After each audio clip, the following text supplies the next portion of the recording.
The 105th Day of Ukrainian Resistance. Here is Mediacentru Ukraine. The Russian-Finnish War, more known as the Winter War, also lasted for about 100 days. And since Finland was not assisted, you know what the result was. But our country is being helped with weapons and with sanctions. So let's speak about sanctions and about the post-war recovery of the country. We will speak to our special guest, Pavlo Sheremeta, an economist, an outstanding expert, the former Ministry of Economic Development and Trade, and he doesn't need to be introduced any longer. So please tell us about the sanctions, the way they work, and whether they are sufficient to stop Russia.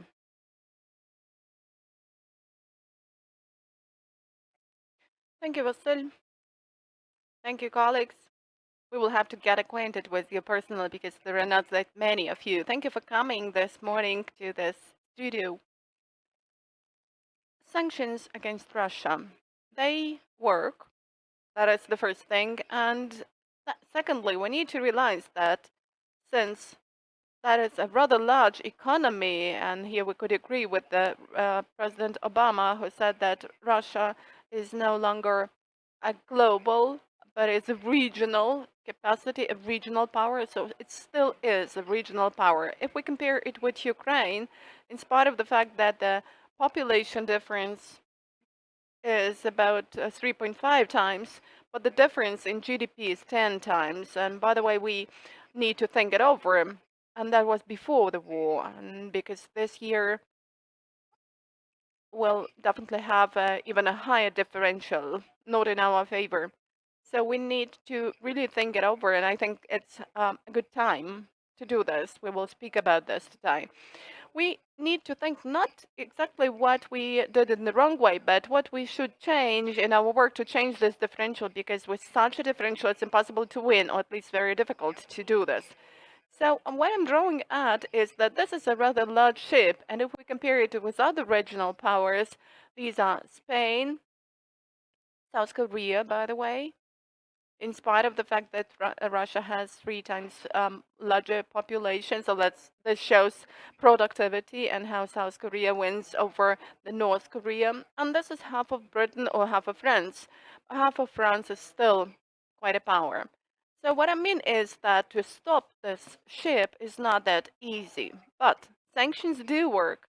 And it's really important that sanctions come both from states and the so-called self-sanctions.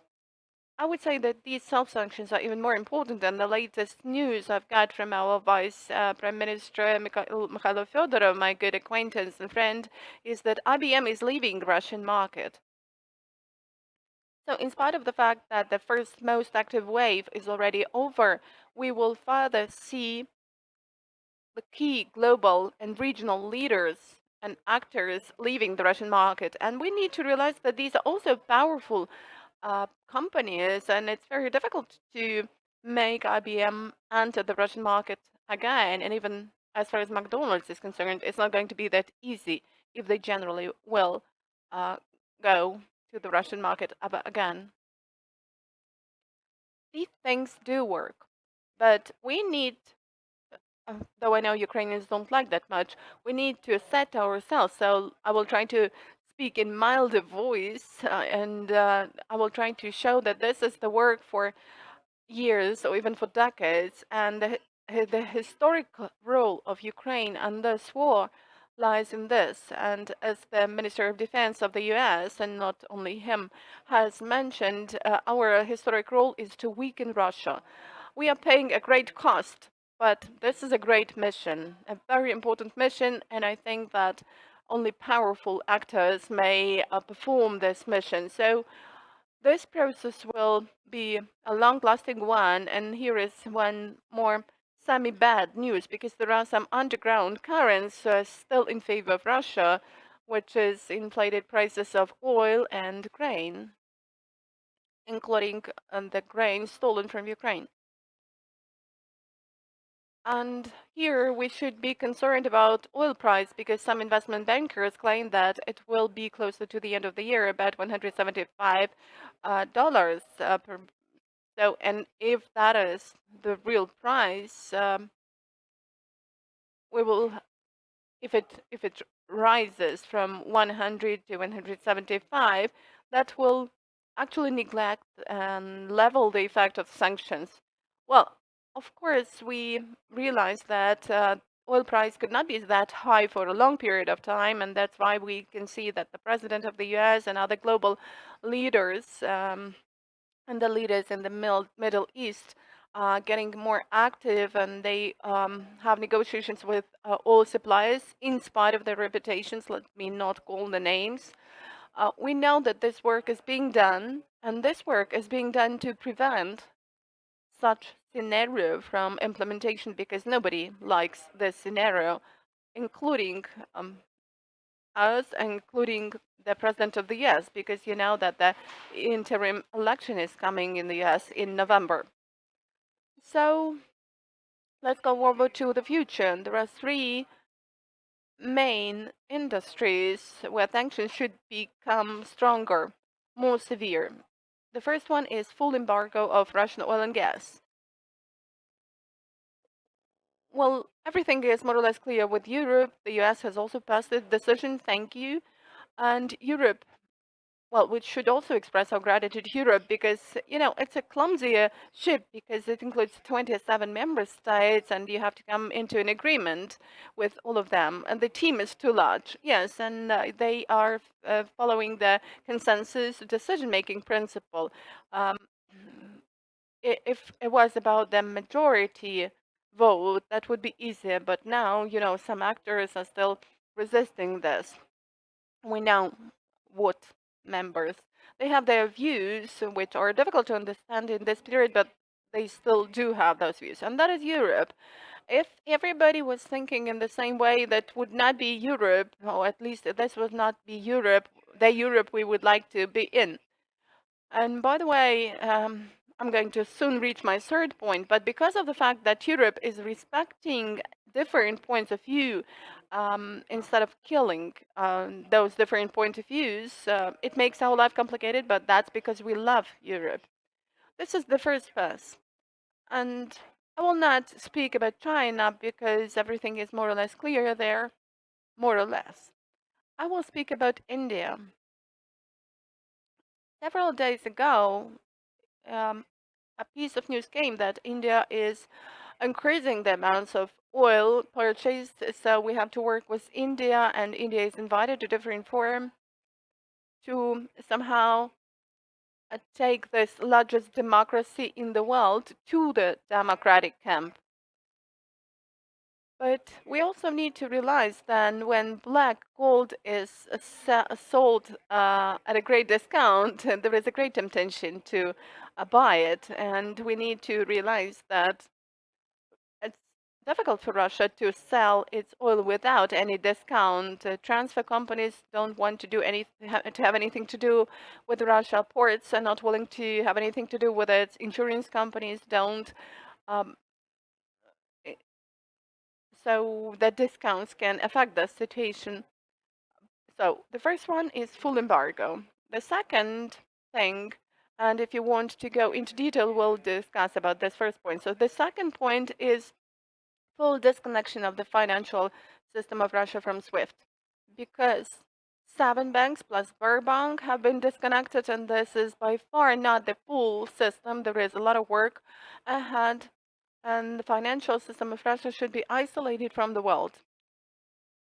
In fact, Russia has already entered it's the default situation, not only because of this, but also because of this. And the third point is that we should start the legal proceedings related to nationalization of Russian state and privately owned assets that are now frozen. And I must tell you, my dear Ukrainians, that this is going to be a very complicated process, and we cannot hope for all amounts to be paid. I mean, 300 billion dollars of Russian state assets have been frozen. Europe is already now claiming, by the way, this is the same Europe in which we love another principle, respect for private property. So Europe is already claiming that this is going to be a tedious procedure.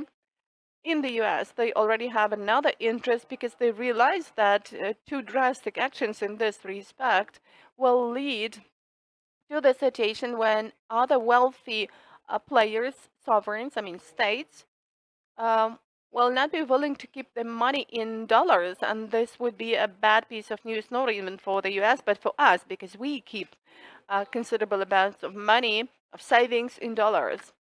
And when the world um, turns to yuan, because there is no alternative, Europe is also in question, then Ukrainians will have to exchange dollars for yuan. Of course, I'm joking for now. But we need to realize why the US is going to be rather cautious in this respect, not to destroy the financial world order in which the US is playing the dominating role, absolutely dominating role. So to conclude, we may say that sanctions do work, but it's a long procedure. We need embargo, uh, oil embargo. We also need financial isolation, in particular disconnection of the whole Russian financial system from SWIFT plus other sanctions. And also we need to launch legal proceedings related to nationalization and then transfer of frozen assets to Ukraine. I mean, state-owned and privately owned frozen assets of Russia.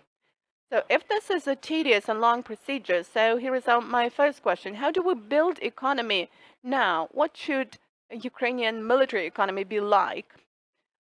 And getting back to the gap between our GDP and our power, so how do we make it for our recovery plan to kind of liquidate this gap, for us to become the economy of recovery and not the economy of something else, of rebuilding? Let me start with your first question, because we can speak about short-term immediacy. We cannot speak about ordinary economy now, which is already the answer, by the way, to your second question. We cannot speak about any ordinary economy in the war times. It's difficult for me, and our MPs also claim that you cannot speak about economy in the war times. So let's speak about military economy, first of all.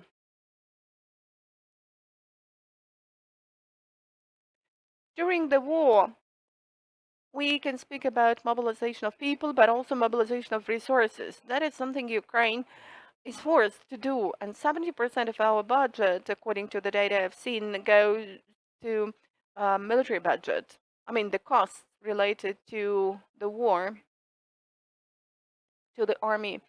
Therefore, any assistance from the inside or from the outside for funding those costs will be an asset for us.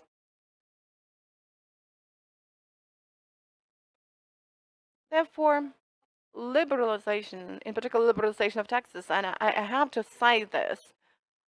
So this is difficult for me to say this, but it's not the time. It's not the right time to work with taxes in any other way, because the state really needs money to survive, needs taxes to survive. And if we have businesses that are still working in the same scope as they used to, that is a great plus for the economy, because they can pay taxes, at least the ones we used to have before the war. And by the way, in the first quarter, we kind of prepaid taxes, and we should do this if it's possible, because this will be of great help. We know that the government and the Minister of Finance are having talks, and these talks find response among the G7 leaders. The talks are about lack of funding for Ukraine to cover the deficit, because in April the deficit, in May it was 5 billion. Now you can see 7 billion a month, $1 billion a month. So it's very difficult to cover these deficits with internal resources and reserves. So I'm expressing my gratitude to the countries who still manage to find the resources. They are actually sharing our resources, and we Ukrainians need to realize that there is no somebody's money. It's not the case that the money is just staying somewhere in the budget and somebody says, okay, the money is just lying there, so let's give the money to Ukraine. Working in the government, and even now, I've kept and I am keeping to the opinion that this is the money of the mother or the father. He could actually spend on buying a toy for the child, but he has shared this money with Ukraine. So this is somebody's money. That's why the costs in Ukraine, and here I'm still speaking about military economy, that could be saved and that need to be saved and reduced, should be saved and reduced, because that is somebody's money. And we will be told about that. People already tell us about this. There are already some voices. There is one highly well-known American politician has already said that let's first finance our schools, American schools, and then Ukraine. And there will be more voices like this because of the large amounts of money allocated for Ukraine, 40 billion from the US with the recent package. This is really huge help. And going back to your second question, we are speaking about almost $1 trillion Ukraine needs for recovery. In the war, we can hear some skeptical ideas even about 40 billion. So Ukrainians, we need to make conclusions. We cannot wait. But the European Union spent 600 billion euros to save Greece. So that was direct money, and there was deficit covering, debt covering. Well, we need to check this amount, by the way. What do you mean by saving or rescuing Greece? That was giving the credits back to German banks. And we need to realize that Greece had a fall by 17%, if I'm not mistaken. And actually, it was Germany that had led to that situation and its appearance. So now, when we claim that Germany, please do accept this decision which we need on embargo, and they claim, well, but we will have minus 2%. But you actually introduced decisions that led to Greece having minus 17, minus 20%. So if you have even minus 5, well, that is a problem for such an economy. It's really bad for a German economy, but that is just a small fee. If we can reach stopping of the aggressor and even moving this aggressor a little bit backwards. Let's get back to your second question because it is the key one and I would like to focus on it. And probably to conclude with it. And if there are some specific questions, I will also try to answer them. Why has it happened so that our population is 3 times larger and GDP is 10 times larger? It could be about oil, yes, but it's not the key factor. And the main factor is productivity, efficiency. Our efficiency used to be lower, even before the war. Economic efficiency, economic productivity, because it seems to us that military efficiency is higher, and this proves that we can be efficient, productive. Their stuff of the army and their equipment is much worse, but the results are quite good, taking into account this ratio. So we can be efficient, and we could probably take the sample of the Ukrainian army to follow. And it all starts with the following. We need to start with the state, though I don't start with the state. I start with the private citizen, individual. But let's start with the state. The state should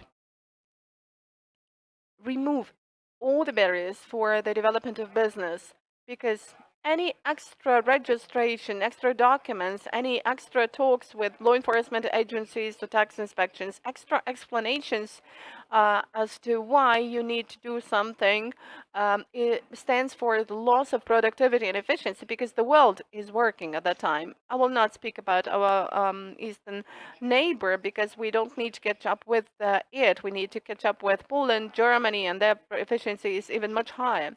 And then comes this is the hygiene step, and this refers to cities. I've been working and I keep working with Lviv authorities, And they are already asking the second question, how we could not just remove the barriers, but how could we help business become more efficient, more productive? Let's try and allocate land plots and connect electricity, water, make roads, because that is what the city authorities should do in any place. And I'm happy when I see how cities, in particular in Western Ukraine and in Central Ukraine, start competing with each other for better conditions, for amenities, because that is already talk about improvement of efficiency. One of my colleagues used to say, while I was having coffee in Lviv, all my documents were prepared in Vinnytsia, and it's also about efficiency. Lviv is doing a lot of other great things, and it has involved and attracted a number of other enterprises, great and larger enterprises. But that is an example of improving efficiency. You need to remove the barriers, and where the decision depends on national authority, should be quicker with decision making. And when I see in Facebook those posts of mayors, do come to our city. Here is my phone number. I will settle all the issues. I would also like to see the signature of the tax inspection officers, because the mayor is one thing, but when problems come with the tax inspection, the mayor says that, well, tax inspection is not subordinated to our authorities. So the whole country needs this business promotion mode, because otherwise we will not win either in a military manner or economically. And now let's go over to the bottom level, to sole proprietors, to citizens. Every legal entity or private entrepreneur should also ask themselves the question. We used to do this in the companies where I worked or with which I worked. So what we did was we make some comparison with Poland, Germany, the Netherlands, and we have a look at their efficiency, how many people, how much they earn, how many people we have, and what our earnings are. Well, what about the prices? Our prices are lower. Our salaries are lower. Salaries are low because efficiency is lower. And that is a proven fact. I'm not just speaking these things from my mind. That is a proven fact. That is an axiom. You don't even need to prove it. And as far as salaries are concerned, because this really refers to the state, people often claim the state doesn't pay a lot. But that's not true. Because the first thing affecting salaries is education of people. Whether you have skills and competences, whether you have practical skills and competences, whether you've got the necessary knowledge, skills, and abilities. And I'm not speaking about diplomas, about documents. Diplomas are important, but not that much important. Of importance are skills, abilities, your mood, your dedication. This mode of search, ongoing search, activeness. Uh, I'm often said, "Why do you travel so much?" And I claim that I have to be fed by my legs. What about the command of English? If your English is good, what is the command of French, of Japanese, your understanding of crypto coins, blockchains, which are modern things, absolutely important things? What is your point of differentiation? That's what I ask both legal entities and natural persons. And this is primarily the responsibility of not the state, but of people. If we're going to Europe, the state is responsible for protecting these individuals in case of the outside aggression, and that's what it's doing. But developing your point of differentiation, your skills, abilities, knowledge, and making savings for your retirement age is not within the mandate of the state. This is the responsibility of citizens, individuals. This is critically important, and we all need to understand this because that raises the efficiency of all and everyone. And then employees become more active. They start even pushing up and urging management, saying that we could do this in a different way and we could accelerate the procedure. And why do these bureaucrats from the Department of Finance keep all those documents for such a long period of time? Let's accelerate the process. Well, probably expected a different answer to the question because I know that my view is different from the one accepted in the state or is dominating in the state. But I really do believe, due to my education and due to my work experience in different countries of the world, that this is the path to improvement of well-being via improvement of efficiency, productivity. And I can see that there is a question.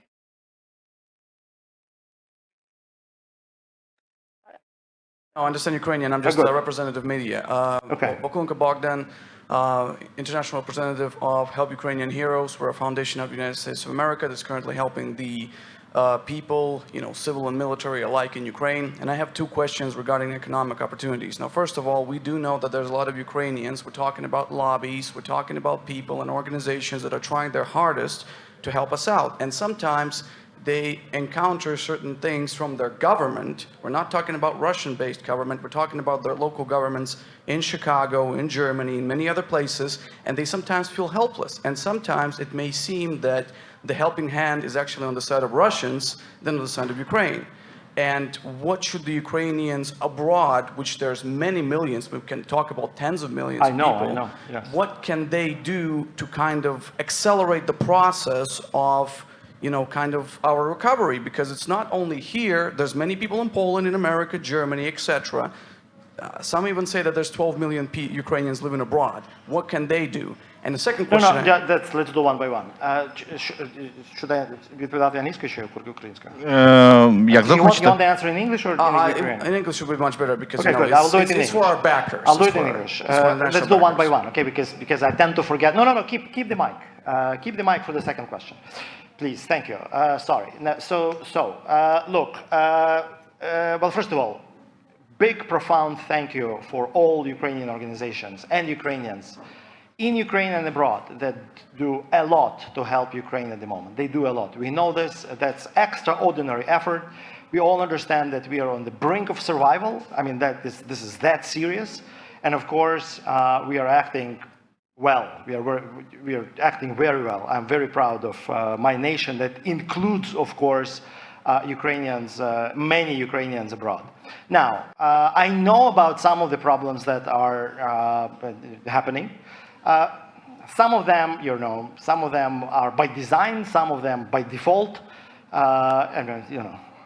Systems were created by people, not by God. So they're not ideal, okay? If you take that perspective. To cut the long story short, Ukrainians know how to, now they know how to organize themselves. So basically, it's about, we call it the coalition for change, the coalition for a decision. They need to pull the necessary strings, and there are many necessary strings. So they know what to do. There are influences with their national governments. Like, for example, in the US, there would be Congress people, senators from this particular state, from this particular constituencies. Most of them, 95%, are with Ukraine solidly, and they do have a role. They play a role. They can press the government and the government bodies, to move faster. In other countries with the proportional system, that works slightly differently. But still, I see the solution in organization, in creating coalitions. By the way, contacting Ukraine too, because the Ministry of Foreign Affairs in Ukraine has an influence onto the counterparts, the ministries of foreign affairs of other countries. I met with Minister Kuleba. I actually saw how it works, and I saw how he works, and his team works.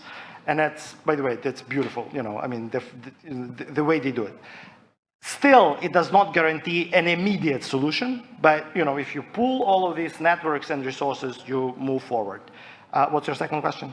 The second question was, considering that this is a long-term play, this is going to last for several years, a lot of Ukrainians, me included because I'm a pretty young guy, are feeling a little bit anxious. Some people try to move abroad and they say, what am I going to do here? Because not a lot of people are going to be IT guys, not a lot of people are going to be the guys that have a high amount of intelligence. Some people just want to do manual labor, get paid, go back home. Now, considering that it is a global effort to keep our country afloat, as you said, we had $5 billion in deficit, now we have 7, maybe we'll have 10 by the end of the summer, hopefully that's going to be less. What would be an economical solution? Because there's courses, there's online courses, there's a lot of people that work on outsource, but generally speaking, Ukrainian population is quite old. I'm sorry for stating that. We have a median age of 42 in our country. So if the young people want to move out, some will stay, some will move out. International organizations are helping out. How can we capitalize upon the Ukrainians that are stationed abroad, making money, sending it here, and how will we use that money effectively to bring those people back? Thank you. Thank you. Yeah, beautiful question. By the way, are we still on time? Everything is fine? Okay. Let me start with the letter and how to keep them, how to keep them, and then how to keep the money. My answer, and that relates to your second question regarding the future of Ukraine, is economic freedom, more economic freedom. By the way, we are behind. We have to. That's the fact, unfortunately. And this is why, this is one of the reasons Ukraine was slow even in bounce back after pandemic.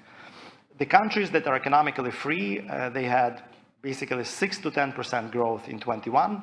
Ukraine had 3% growth in 21. One of the reasons that we see is that it's just not enough entrepreneurial activities, not enough opportunities, because not enough of economic freedom, and that's the fact which is proven by international organizations. When they compare conditions in Ukraine and other countries, they basically say that Ukraine has the work to do. Okay, so Ukraine has the work to do, and the more opportunities will be here in Ukraine, the fewer tax people will be, sitting over this Ukrainian who is doing the code or doing manually the work that you mentioned, the better it would be. By the way, that costs money. I mean, the tax person costs money, so we need to pay him. So the fewer of them, the better, okay?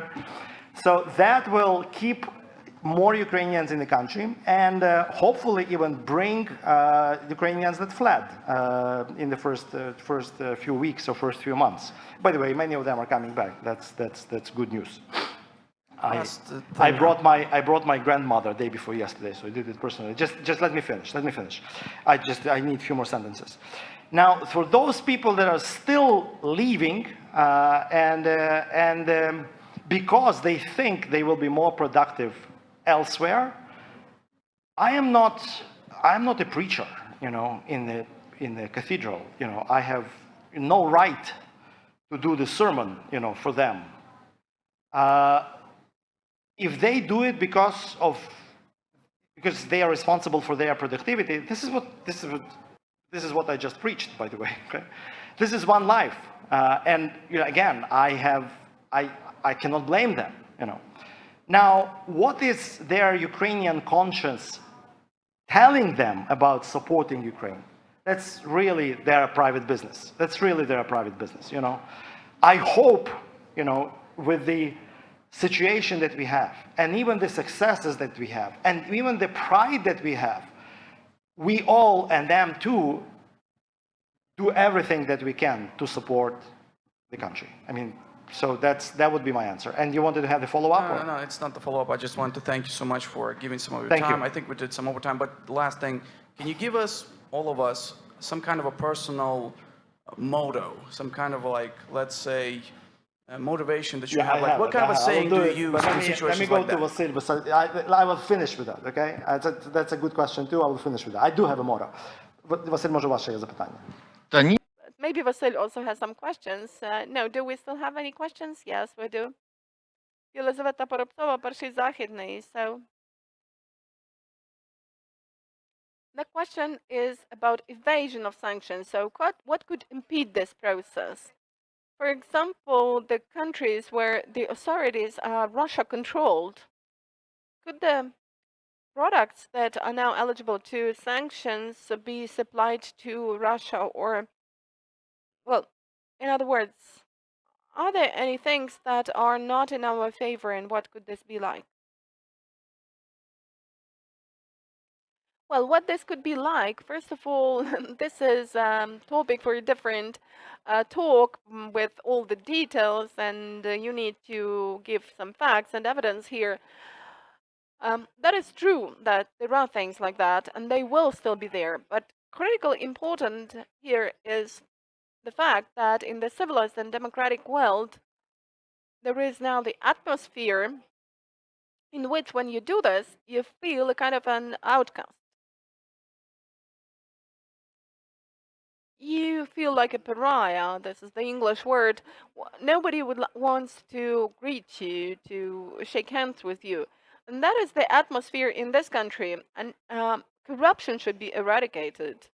The corruption officers who will even think that they could take a bribe need to realize that this is all about human blood in large amounts. It's not just shaming. I'm lost for words to describe what could this be like, but that's really important. This mood is important. I know a lot of things about this, and unfortunately we didn't manage to create this mood in 2014 after the Maidan, and this is the reason for a lot of our troubles and problems afterwards. The people who kept doing such things didn't have this sense, this feeling of hatred for themselves, lack of perception of themselves. No, they were shaking hands with, and I was always frustrated about this. I always saw that some old politicians in Ukraine are just kissing each other, hugging each other. But this is the German, the French tradition, the European.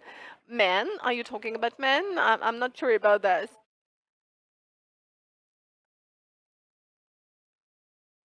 So let me connect these two parts of my answer to your question.